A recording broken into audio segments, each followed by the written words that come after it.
अस्सलाम वालेकुम नाज़रीन, उम्मीद करती हूँ कि आप सब लोग खैरियत से होंगे, खुश रहें, आबाद रहें। फूडी फूड विद एमएच में आप सबका वेलकम। नाज़रीन, आजकल टमाटरों का सीज़न है और टमाटर सस्ते भी हुए हैं, तो मैंने सोचा क्यों ना आज टमाटरों को सेव करने का तरीका बताया जाए, यानी कि टमाटरों की प्यूरी बनाई जाए।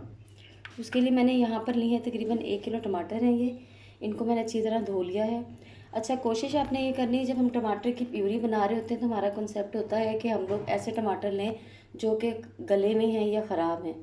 लेकिन मेरा ख़्याल है कि जब हम टमाटरों की प्यूरी बना रहे होते हैं तो हमें ऐसे टमाटर लेने चाहिए जो तरोताज़ा हों और ख़राब ना हो, क्योंकि प्यूरी बना के वैसे ही हमने उसको सेव करना होता है, जिसके लिए हमें सही टमाटर चाहिए होते हैं। तो मैंने ये भी फ़िलहाल यहाँ पे 1 किलो टमाटर लिए हैं, उसको अच्छी तरह धोया हुआ है। इनको हम स्टार्ट करते हैं इसकी प्यूरी बनाना। नाज़रीन, ये देखिए मैंने टमाटर इस तरीके से 2 पीस में कट किया है और इसको मैंने एक पैन में रख दिया है। इसी तरह मैं सारे टमाटरों को 2 पीस में ऐसे कट करके हल्की आंच पे, ये देखिए मैं इस तरह रख रही हूँ और ऐसे सारे टमाटर मैं रख दूँगी। जी नाज़रीन, ये देखिए मैंने जो टमाटर है उनको 2 पीस करके पैन में डाल दिया है। अब इसको मैं तकरीबन आधा घंटे के लिए हल्की आंच पे पकने के लिए दूंगी, ताकि स्टीम से इससे होगा ये कि इसके जो है छिलके हैं वो अलहदा हो जाएंगे। ये आंच को मैं तकरीबन दरमियानी का आंच पे कर रही हूँ और 20 से 25 मिनट तकरीबन लूँगी। उसके बाद फिर मैं आपको बताती हूँ। जी नाज़रीन, तकरीबन 15 से 20 मिनट हो चुके हैं। ये देखिए टमाटर, ये देखिए इनके अब हम छिलके जो हैं ये आराम से अलग हो जाएंगे।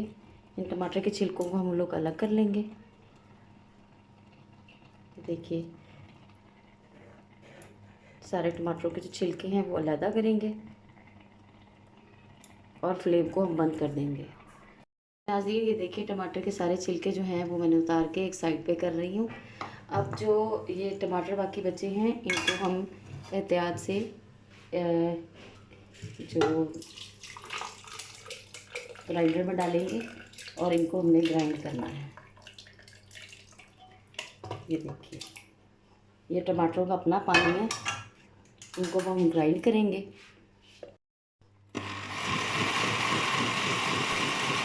फिर ये ग्राइंड हो जाएंगे तो फिर आगे का प्रोसेस करते हैं। ये देखिए मैं इसको पैन में अब पकाने के लिए रख रही हूँ। ठीक है, ये 10 से 15 मिनट पकता है तो उसके बाद फिर बताती हूँ। जी नाज़रीन, देखिए इसको पकते हुए तकरीबन 15 मिनट हो चुके हैं। ठीक है, अभी इसका पानी खुश्क नहीं हुआ है। आधी टीस्पून के करीब मैं इसमें नमक डाल रही हूँ और मज़ीद 10 मिनट और पकाऊंगी कि ये ज़रा गाढ़ा हो जाए। तो 10 मिनट मज़ीद हो चुके हैं। अब हम करेंगे फ्लेम को बंद। टोटल हम लोगों ने इसको तकरीबन पौना घंटा पकाया।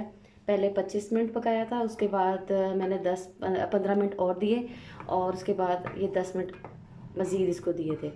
अब इसको हम ठंडा होने देंगे।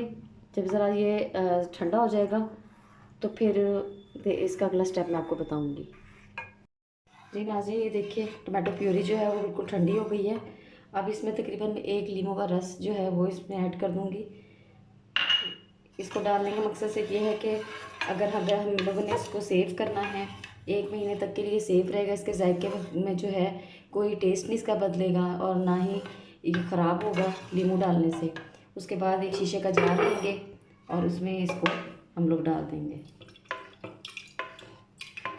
ये देखिए होममेड टमाटो प्यूरी बनके बिल्कुल रेडी हो चुकी है।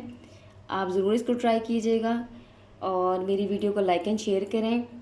कमेंट बॉक्स में मुझे ज़रूर बताइएगा कि आपको मेरी वीडियो कैसी लगी। मुझे दुआओं में याद रखिएगा। अगली वीडियो तक के लिए अल्लाह हाफिज़।